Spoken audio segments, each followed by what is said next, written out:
What is up? UFC 291 is finally here. We're only 2 days away, and I'm going to be giving my full card predictions and breakdowns for every single fight that I've yet to touch on. Will Kevin Holland actually have improved grappling this time around? Is Wonderboy going to get one-shot KO'd and Superman punched by Michel Pereira flying off of the fence? Or will he put on an all-time masterclass performance? And is Derek Lewis going to quit at the first sign of adversity? Guys, I'm also kind of worried about the altitude as well, so we're going to get into all of these fights. Of course, I'll touch on the co-main and the main event as well. If you're interested in just hearing my take on a particular matchup, head to the description. I have all the timestamps in there as well. At the end of the video, we'll be breaking down the odds. And guys, without further ado, let's waste no more time. The first fight on the card, let's break it down. Uros and Matthew Semelsberger. This is definitely my pick for the fight of the night on the prelims, and I cannot wait for it because Uros is a high output volume striker that has, an ability to go out there and TKO people. He's got a couple of impressive TKOs. He's moving up from lightweight. He's going to have the significant speed advantage. He was already a fast lightweight. I think he's going to be much faster than Matthew Semelsberger, but I do not think that Uros has the power to be able to make Matthew Semelsberger respect him because Semelsberger's got a great chin. This guy just walked down Jeremiah Wells, who's one of the biggest punchers in the 170-pound weight class, and had no respect for him and sent Jeremiah Wells flying on his ass. He should have won that fight. He dropped Jeremiah Wells twice. He can also carry his power late. I've seen this guy lay people out cold. And I genuinely think this guy might have the heaviest punch in that division, or at least outside of the top 5. So I'm going to pick Matthew Semelsberger to win this fight. I think he's going to be patient. I think he's going to be getting beat early on, beat to the punch because of the speed of Uros, who is moving up. But ultimately, he's going to be willing to take a couple of Uros' shots in order to land one of his own. And even if he doesn't get the TKO, I think he will drop Uros a couple of times in multiple rounds. And let's hope the judges don't rob him this time. But yeah, that's going to be my pick. Uros has some pop in his hands, but I've never seen him drop anyone that badly. He kind of just wobbles people and jumps on them and overwhelms them a little bit. But I'm going to go with Semelsberger. I think he's a pretty decent striker, and this is a big step up in competition for Uros. This guy's only fought, his best opponent has been Jalen Turner. He lost that fight. He didn't really get KO'd. He got TKO'd with body shots. That's really what got to him. But he's been out of the cage for a year, and he's still much more inexperienced compared to Matthew Semelsberger, who's been very active throughout the past couple years in the UFC. So I'm going to be picking him to win this one, either by a TKO or a decision with multiple moments where he drops Uros. On to the next one, Roman Kopylov and Claudio Ribeiro. Roman Kopylov looks like me with brown hair, bro. I'm going to be picking myself, bro. This is another fight that I can't wait for. Guys, Roman Kopylov is like a middleweight Petr Yan. And of course, he's Russian, so that's a little bit of why I'm reminded of Petr Yan when I see him fight. But he's fast. He has predominant boxing heavy style, but he has wicked kicks, kind of like Petr Yan. Everything that he does on the feet is crisp. And he's got high output. He's like a high output Petr Yan at middleweight. He's coming off of a really good win over Pinelli Soriano, who has KO power just like Claudio Ribeiro. But unlike Claudio, Pinelli Soriano actually has somewhat of a decent pace, somewhat high output, and has proven to be able to KO people at the mid-tier level of the middleweight division, whereas Claudio Ribeiro looks like shit even when he wins, and he's like a Walmart version of Yoel Romero. I think this fight is going to play out like Whitaker and Romero 2 without round 3, without round 5. Just Roman Kopylov picking this dude apart, getting out of the way of good shots because he's got good head movement. And Ribeiro, as I said, Walmart Yoel Romero, he is probably his favorite fighter. I guarantee you this guy has basically copied Romero's style. He moves exactly like him around the cage. As soon as this fight starts, you'll see that. He kind of wades around like this and tries to lull people in and explodes on them. And of course, he is a physical presence. The guy's a unit. And he has power, but he doesn't carry the same quick twitch ability in later rounds like Yoel Romero. That's what made Yoel so dangerous. Yoel could lull you in for a couple of rounds, throw big power shots in those first few rounds, and then still explode on you and still have the fast twitch ability in the 4th, in the 5th. Claudio Ribeiro gasses out in the 1st or 2nd round, and that's not even at elevation. What is going to happen when this guy throws a couple of shots, when Roman Kopylov is trying to overwhelm him with volume? I think he's going to gas out quicker than usual. he gassed out in front of Joseph Holmes, and he still TKO'd Joseph Holmes, but like, dude, he looked like shit in that fight too. So he's like, all right, I'm not going to pick this dude to win a fight against anyone on Roman Kopylov's level until Claudio can prove that he can get it done. Until then, he's too inexperienced for me to pick him. And he is beating up guys like Joseph Holmes who ain't shit. All right, Joseph Holmes sucks. And he got KO'd by Abdul Razak Hassan, who's a big power puncher. So I'm going to go with Roman Kopylov to overwhelm him. He's going to look like a middleweight Petr Yan. Claudio Ribeiro is going to look like the Walmart Yoel. And on to the next fight. I think Ribeiro is going to gas out. But if he KOs him, then we're going to have to start taking this guy serious. Until then, I'm going to be rocking with the more proven guy. Trevin, Giles, Gabriel, Bonfim. Guys, I was really considering picking Trevin Giles, okay? I really wanted to because he is more experienced. He is the UFC veteran. Gabriel Bonfim is only 25 years old, and his brother was just fraud checked by Benoit Saint-Denis. The difference between Benoit Saint-Denis and Trevin Giles is that Benoit Saint-Denis can actually impose his will. And if you've watched my predictions, if you watched my videos, my breakdowns before, imposing your will is so important when it comes to setting yourself apart from like the average run-of-the-mill NPC UFC fighter. Trevin Giles is literally like the typical cut and dry fighter that just goes out there and kind of floats around and doesn't really do anything. You know what I mean? He has a decent jab. He looks athletic with his footwork, but he doesn't really do shit. Like, he doesn't actually try to take it to people. And this is the difference between him and Gabriel Bonfim. Gabriel Bonfim walks people down, okay? He's got fast hands. He has a boxing background, and he tries to eventually take them down and submit them or KO them. I'm going to favor that because he actually goes out there on a mission. And I haven't seen Trevin Giles put people out and make people respect his power. He just floats around there and tries to jab you, and he does that for 3 rounds. And he's not particularly high output either. I do not really like Trevin Giles' style, and I found myself, because of the last name Bonfim, trying to pull back and say, wait a second, I'm not going to give this guy hype. And he's not amazing, but Trevin Giles hasn't beaten anyone. The only good win he has on his record is Roman Dolidze. And Roman Dolidze was just a different guy back then. He looked so much smaller. He looked so much younger. I feel like Roman must have started saucing or something. If you look at Roman Dolidze in the Trevin Giles fight, it looks like a completely different guy. And Trevin Giles has decent takedown defense, but either way, bro, it's like, who has he beat in an impressive fashion? I'm going with Gabriel Bonfim, who is open on the feet, who can get cracked, but it's like, bro, Trevin Giles is not out here sleeping anyone. So until Gabriel Bonfim actually fights someone else that knows how to impose their will and actually fight someone with some significant power or really good grappling to match him, I'm going to be picking him.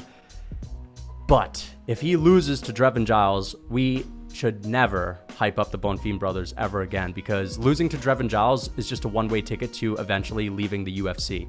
Okay, if you get past him, then you stick in the UFC. If you lose to him, okay, one more fight and then you're gone, basically. So I'm going to go with Gabriel Bonfim. I think he's going to walk Trevin Giles down. He's going to put Giles on the back foot. He's eventually going to shoot for a takedown, and he'll try to submit Giles. I think he's probably going to get this one done by a TKO on the ground or submission. And it's all going to just come from the fact that he's imposing his will, and Trevin Giles is just going to float out there and just fuck around and try to look flashy and smooth on the feet, bro. And I'm not just gonna do rocket science and fucking backflips in my mind to try to convince myself that Giles is gonna win this fight. I don't think he is. He's not impressive at all. And Gabriel Bonfim, as I said, open on the feet, swings wild hooks, doesn't have crazy power, doesn't have the longest reach, but he is a finisher, and that's what matters. Derek Lewis, Marcos Rogerio de Lima. Guys, I wanted to pick Derek Lewis. Marcos Rogerio de Lima is like 6'1". He's smaller than the average guy Derek Lewis is used to fighting, except for, of course, Chris Daukaus, who's basically a flyweight. But I'm picking Marcos Rogerio de Lima. I'm going to butcher this name in every single time I use it. I'm just going to call him Marcos. I'm picking him because he's hungry as fuck. He's 38. They're both 38. Marcos, he's hungry. Or he fights like a hungry man. Like someone stole something from him. He's very fast. He has decent grappling, and Derek Lewis at this point in his career can sit on the Mac Life interview and tell you guys that he was sick and he was, passing out and shitting his pants before he walked out.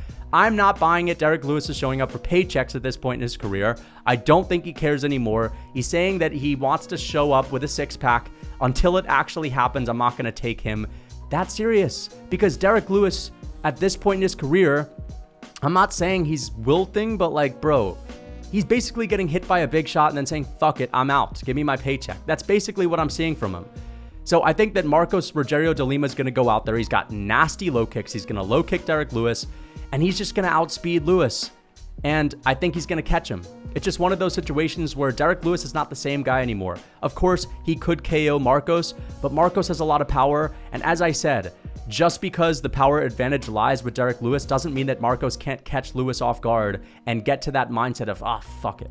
I think that's what we're going to see. We're going to see the fuck it attitude from Derek Lewis.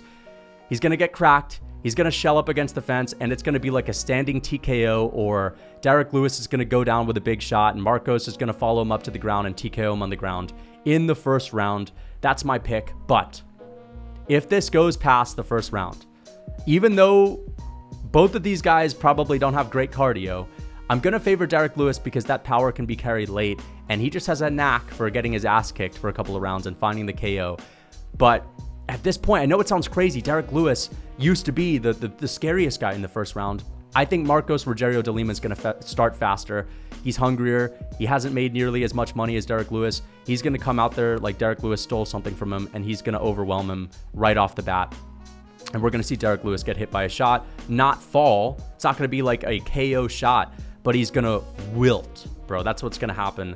I'm going with Marcos de Lima in the first round by a TKO. Kevin Holland versus Michael Chiesa. Kevin Holland's overrated. I'm just going to say it like that. He was losing his last fight against old man Santiago Ponzinibbio, who shouldn't even be fighting at welterweight, who's a small welterweight. That's a former middleweight losing to a small welterweight. And I understand there are skill discrepancies between weight classes, which is really important to bring up in this matchup as well. Michael Chiesa has been inactive. He hasn't fought in quite some time, but he knows how to impose his will, and he is a welterweight grappler. Derek Brunson is a phenomenal wrestler, okay? Marvin Vettori is a big guy. At the end of the day, Michael Chiesa has the ability to take Kevin Holland down, and I think he has a much greater chance to actually finish Kevin Holland on the ground, unlike Marvin Vettori. I don't know what happened with Derek Brunson. Derek Brunson has moments in his career to where he'll take down Kevin Holland and hardly be able to do anything with it, and then he'll have moments where he'll take someone down and beat them to a pulp, like Darren Till, like Edmund Shabazian. But my overall point is, guys, Kevin Holland, I know a lot of people are picking him to KO Michael Chiesa. I don't see it happening, bro. This guy doesn't just KO people as soon as the fights start. And when he was actually going out there looking super impressive, it was at middleweight. Now that he's at welterweight, look at what happened in his fight with Cowboy Oliveira. Was losing that fight early on, got hurt, almost got choked out in the first round. When's the last time this guy has fought off a grappler and won impressively? Old man Jacare? I'm tired of hearing about old man Jacare. It was like a 98-year-old man, geriatric. Okay, it's not that impressive to beat him. Okay, that's why like Andre Muniz got a lot of hype because he beat old man Jacare Souza. People were acting like he was some kind of monster all the way up until his career ended. He was basically Tony Ferguson at middleweight. Okay, Michael Chiesa has a good chin. He doesn't really get KO'd like that. I think the last time he got finished by a KO was like in 2014 or some shit. He's big for the division, and he fights very defensively sound early. He's always cruising around the octagon. Sure, he's not very fast, but it's not like he has nothing to offer on the feet whatsoever. This guy was hurting Sean Brady. This guy was tagging Vicente Luque with good shots, catching him off guard. And the reason why I'm bringing up the striking of Michael Chiesa, the sneaky striking, because obviously he's not the better striker. He can't stand with Kevin Holland. That's obviously not the case. But it's good enough to at least hang in there, okay? He basically just runs around the octagon, lateral movement until you overextend and he'll shoot a takedown. Kevin Holland doesn't have like some amazing ability to put people out as soon as the fight starts. You know, I mean, why couldn't he fuck up Santiago Ponzinibbio at this point in his career? Santiago isn't that good, all right? And he KO'd him in the third round, but he was losing the fight. I had Santiago up 2 rounds. I think Michael Chiesa is going to take down Kevin Holland. And I think he's going to sub him. I think he's going to overwhelm him with that welterweight grappling skill. If this fight stays standing, if Kevin Holland is able to get back up to his feet and Michael Chiesa starts to slow down, I could totally see Kevin Holland eventually getting to Michael Chiesa, hurting him with a body shot, maybe catching him with a knee, something like that. I don't think he's going to sub him. guys, I know we've seen Michael Chiesa get submitted by Vicente Luque after Vicente Luque escaped a submission attempt of Michael Chiesa, but ultimately, I think Chiesa is going to be a much better grappler, and he's been out of the cage for a year, right? So he doesn't take a lot of damage throughout his career. So I'm going to go with Michael Chiesa by a sub. I think he's going to take Kevin Holland down. I think he's going to get the back, and I think he's going to choke him out, all right? People are bringing up the fact that Kevin Holland got out-grappled at middleweight and the middleweights are bigger. Michael Chiesa is a big welterweight, and he is the better submission artist than anyone Kevin Holland has faced. Fuck bringing up Jacare Souza. When he was an old man, he was not in any way threatening at any point of the fight, okay? So don't even bring up, oh, he beat Jacare Souza. I don't give a fuck if he beat an old Jacare Souza that needed a fucking cane, all right? Michael Chiesa, yes, he is not young. He's like 35, 36 years old. He has a chin, okay? He's tough. He fights defensively sound. Kevin Holland is going to chase after him. That's exactly what Michael Chiesa wants. He's going to dunk underneath one of the punches from Kevin Holland. He's going to take him down and get the back. Stephen Thompson and Michel Pereira, the second greatest striker in the sport, in my opinion, and the fraud. Okay, Michel Pereira, guys, I've seen people put this motherfucker in their top 10 best strikers in the UFC. You know exactly who you are if you're watching this video. He ain't even close. Michel Pereira, when he entered the UFC, was a wild man. You know, that fight with Omar Gadzhiev, I just butchered his name probably, but he fucked him up and mogged him.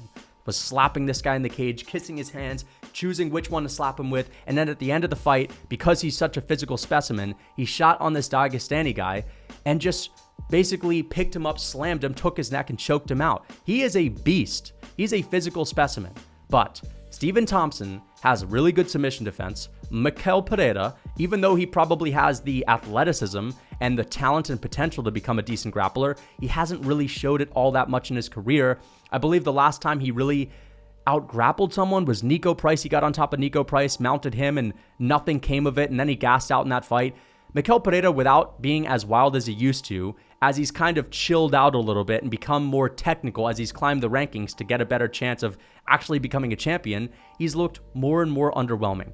His output has gone down as well. He's becoming more efficient. With becoming more efficient against these guys that are outside of the rankings, the fights that he's having are still relatively close. It's not like he's just beating people to a pulp and dropping them all over the octagon. I know he's powerful. I know he's fast. I know he's explosive. He has potential to knock you out with a single punch. He's got a fucking nasty jab as well. You know, really good jab, but he's low volume, okay?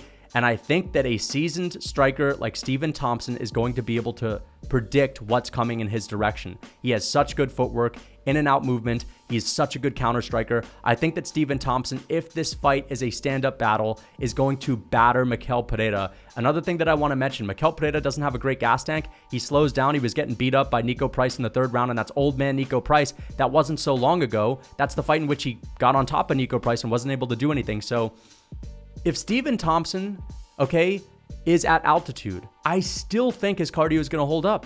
Michel Pereira at altitude, this guy already gasses in his fights. As it is, it's going to be worse than it usually is. He has low output.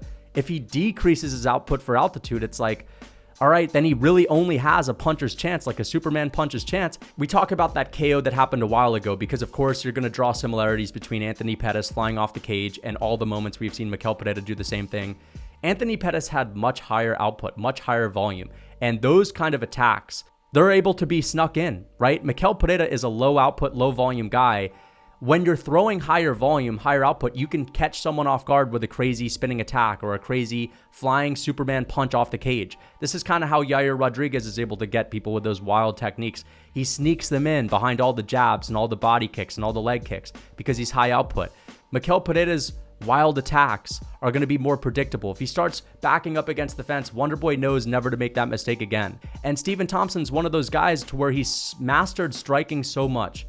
He is so comfortable in that range that he never tires out. He's like Yair Rodriguez. He can go a hard 5-round striking. Look at Stephen Thompson in the 4th round against Kevin Holland. He looked damn near as fast as he did in the 1st round, was throwing just as much output, just as much volume. He does not get tired striking, and he just gets better as the fight goes on. I'm going to pick Stephen Thompson to win this by decision. If he gets taken down, I do not think Michel Pereira has the ability to do anything with it.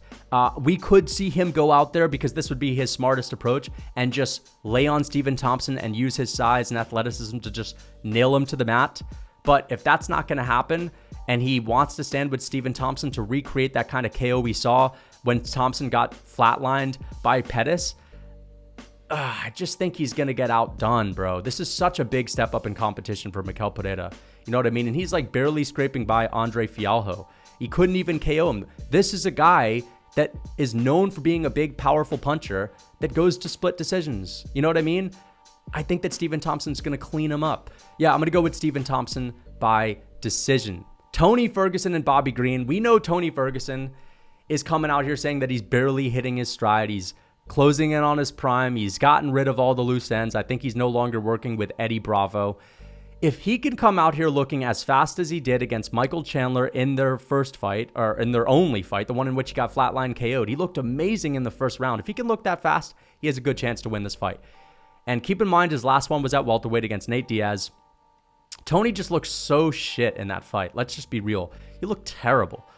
And Bobby Green looked pretty bad in his last fight too, coming off of his KO loss to Drew Dober. So both of these guys and their last performances were coming off of KO losses. They both looked like a shadow of themselves.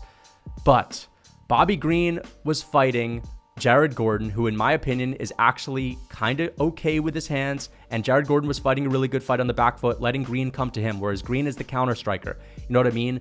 Tony Ferguson is a guy that moves forward, a guy that tries to pressure.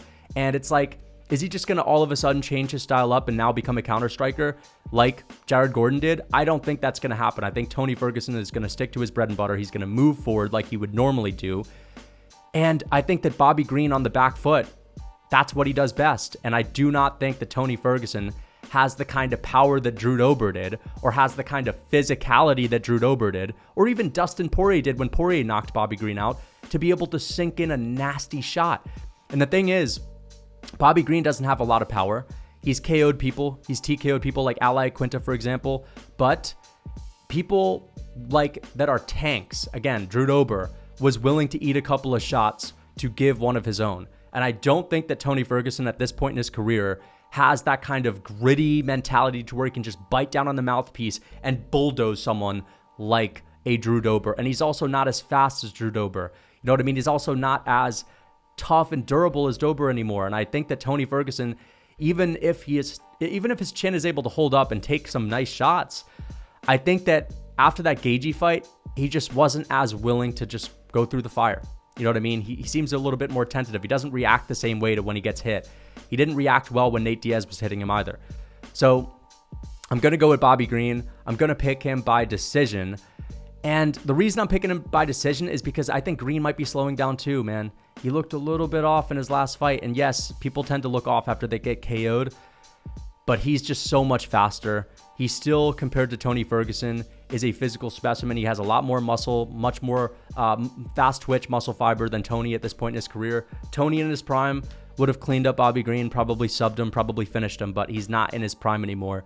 But as I said, if he can be much faster than he was at welterweight, and he can somehow look just as good as he did in the first round against Michael Chandler, in which he dropped Michael Chandler, because I just have to say this, Tony in round one against Chandler looked better than he did against Gaethje at any point in the Gaethje fight. I don't know how that's possible, but it just is the case. Then if he shows up looking like that, we could see him actually make this a dogfight and maybe get the better of Bobby Green in a close decision. But if that's not the case and Tony Ferguson continues to go in the trajectory in which we all think he's going in, he's most likely going to lose this one. He's most likely not going to react well to shots.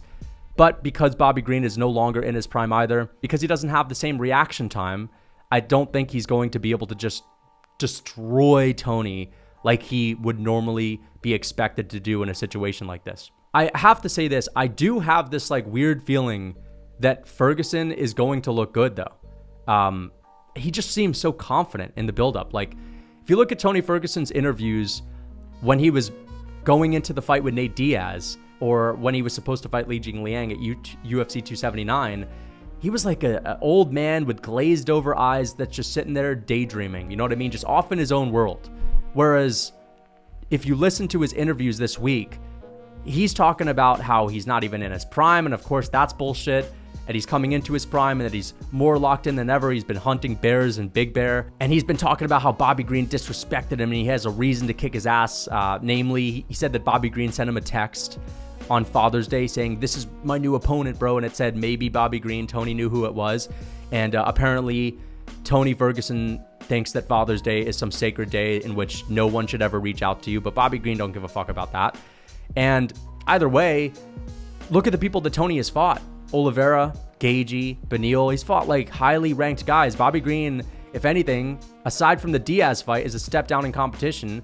And assuming Tony Ferguson's going to look better at lightweight, I think he's looking at Green as a guy that he can kind of walk through and someone that's not on his level, because Tony Ferguson has been a higher caliber guy throughout his career. Now, Tony is much further gone than Green. Green's been able to last longer in this game than Tony. But he has not fought high levels of competition like Tony. And I think Tony has been saying shit like, dude, I didn't even want to beat Diaz. I did the UFC a favor. I got paid for it, but like, I didn't really care about that fight. That's the energy I'm getting from this guy, that he didn't really care about the Diaz fight. And he was just kind of in there to say, fuck it, dude, I'll do this anyway, but this is not going to get me up. This is not going to get me out of bed.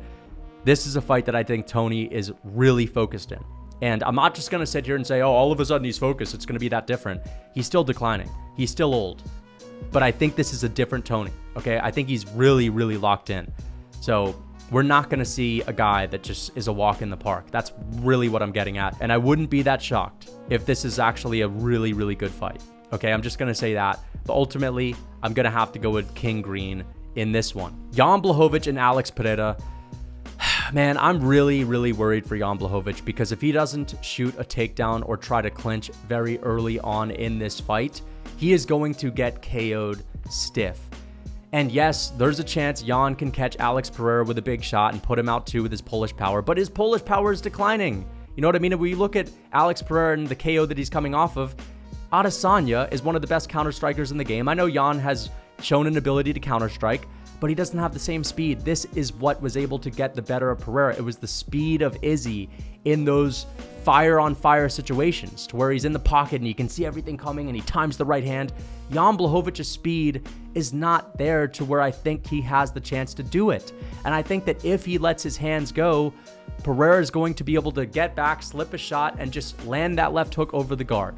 So I don't want to see Jan Blachowicz strike with Pereira. He can sit back, he can hold his ground, he can check his leg kicks, he can try to be as defensively sound as possible. I don't think he's just going to get blitzed, you know what I mean? Pereira's not going to come out here and try to land the left hook as soon as the fight starts, but he's going to be trying to overwhelm Jan. He's going to be putting the volume on him as soon as the fight starts. And I think Jan has to get a hold of him, okay? And it doesn't even have to be like a double leg as soon as the fight starts, because Pereira's going to be trying to time that with a big knee, but just get a hold of him. Just get him into a clinch.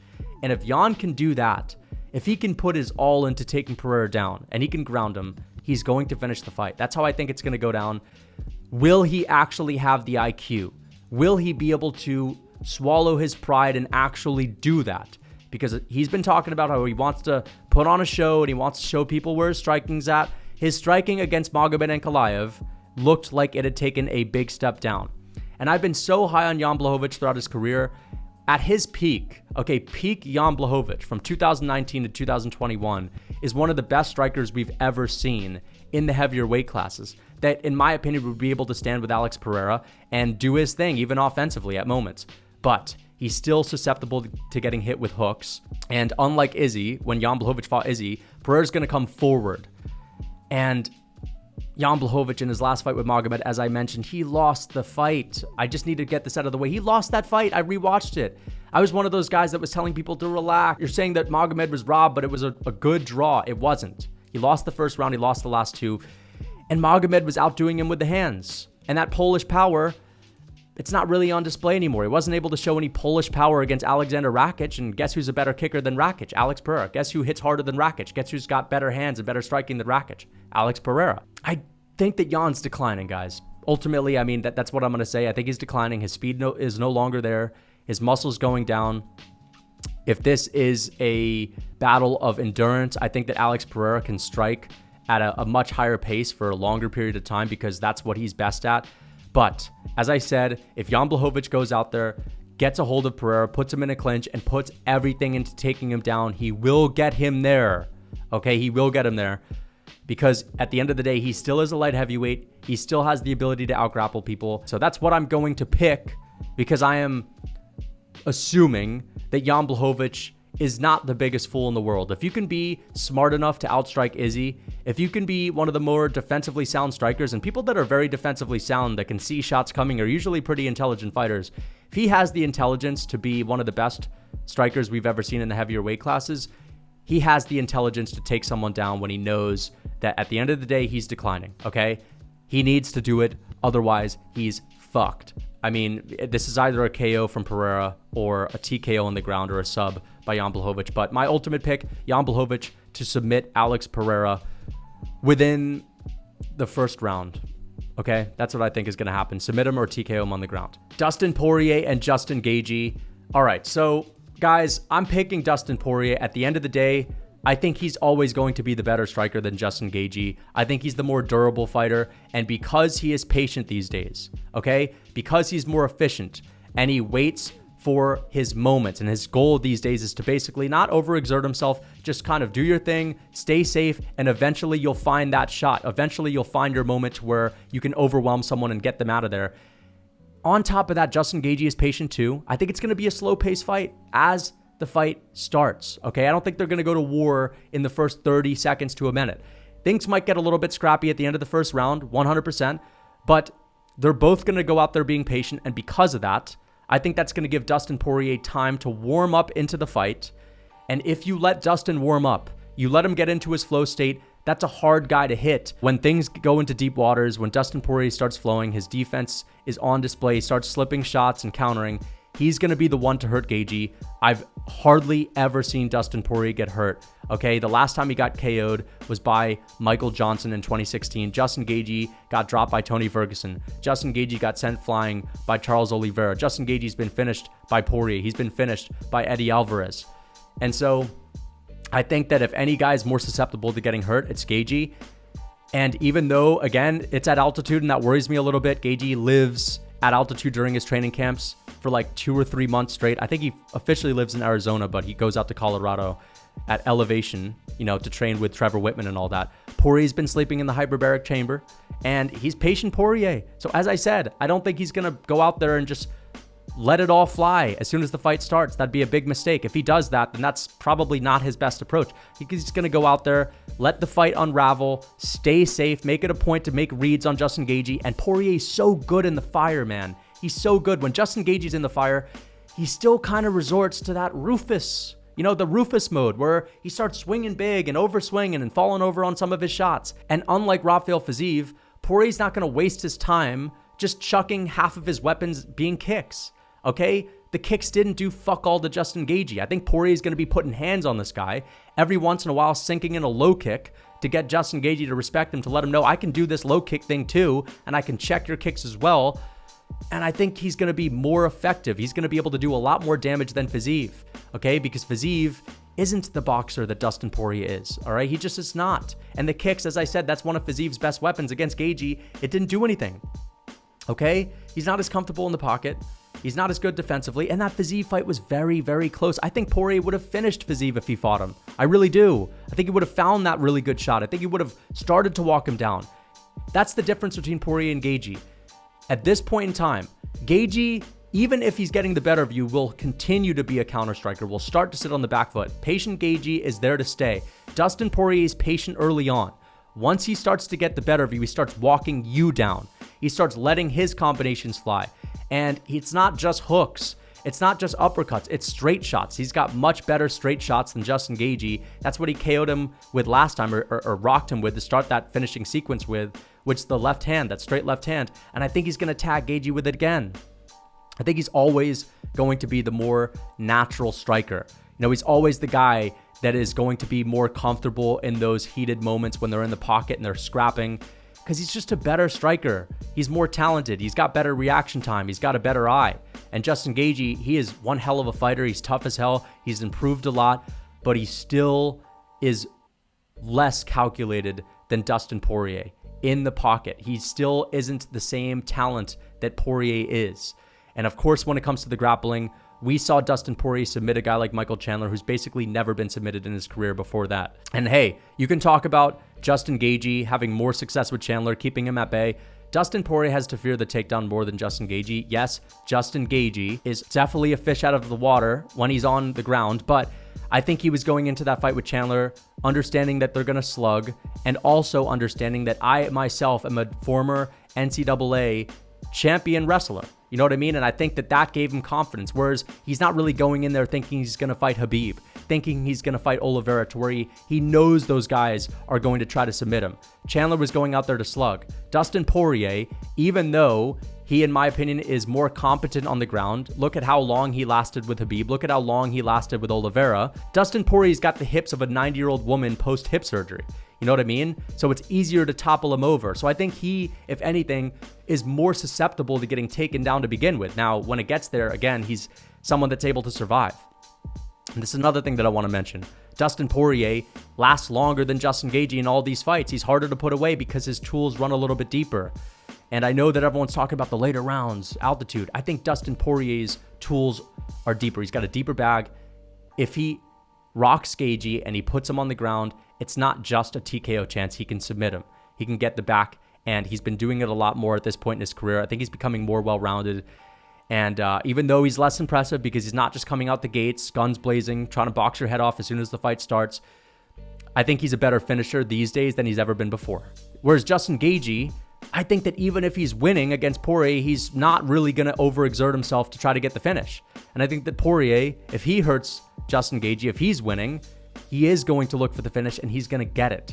So I'm going to go with Dustin Poirier via third round TKO. But anyway, I just broke down the fights, and now it's time to look at the odds. And guys, we're going to be heading over to mybookie.ag. This is where we're going to get the best odds. And if you're interested in playing, you can use my code LUCAS for a 50% bonus, which means if you make the minimum deposit of $50, they will match it with 50% of what you put in. Meaning, if you put in 50, they'll give you an extra 25 to play with. If you put in 100, they'll give you an extra 50 to play with. And at MyBookie, you got to be 21 years old or older to play. And of course, use it responsibly. So without further ado, let's just get right into these odds. We're going to go right up here. We're going to click on UFC. And the first thing that'll come up are all the fights that we're going to watch this week on UFC 291. So I'm going to go down to Jan Blachowicz and Alex Pereira, and I'm going to click on props right here. And I think this is the fight that I like most. So I'm really liking Jan Blachowicz to win this one by a submission if he's able to get it to the ground. I think he's going to overwhelm Alex Pereira in regards to just skill and experience when it comes to the grappling. And although Pereira is going to be a hard guy to take down, once he gets put on his back, he's going to be like a fish out of water. And if I'm looking at the regular odds up here, we're looking at Jan Blachowicz being a minus 119. They're almost even odds. Pereira is minus 107. But Blachowicz to win by submission, if we're going to go to the props, the winning method, he's plus 560. I mean, those are amazing odds. And I think that's probably the way in which he'll be able to finish the fight, because the longer this goes, and we know that every single round, both of these guys are going to start on the feet, the more risky it gets for Jan Blachowicz. And I really do think that we're going to see Jan make it a point to grapple. And therefore, I think this is the way in which he would get it done. Plus 560 winning method for Jan Blachowicz by submission. And guys, the other fight that I really like in terms of odds would be Dustin Poirier and Justin Gaethje. We're going to go all the way to the bottom and click on the 5 props. So Dustin Poirier is a slight favorite, minus 153. Justin Gaethje is an underdog at plus 121, but Gaethje to win by decision. Keep in mind, Dustin Poirier has hardly ever been finished in his UFC career at lightweight, only once, and we have to go all the way back to 2016. Gaethje by decision is plus 410. And take the altitude into account. If you guys are going with Justin Gaethje and you think he's going to be able to last longer in this fight, but you still don't think he's going to be able to TKO Dustin Poirier, there's a good chance that he would get it by decision. And then for Dustin Poirier to get this one done by a finish, remember, I'm picking him by TKO, but if he drops Gaethje and hurts him and puts him on the ground, you can also get really good odds at plus 550 Poirier by submission. And if you just want to go with Dustin Poirier by KO, it's plus 166. I honestly think that is probably the best way to go. Dustin Poirier by KO. So if you're interested in capitalizing off of these picks, then when you sign up for MyBookie, make sure to use code Lucas, that's LUCAS, for your promo bonus for 50%. Meaning, again, if you put up $50, you'll get 25. If you put up 100, you'll get 50. You put up 200, you'll get an extra 100 to play with. So make sure to use code Lucas so that you can get that welcome bonus from MyBookie. I hope you guys enjoyed the video. Until next time.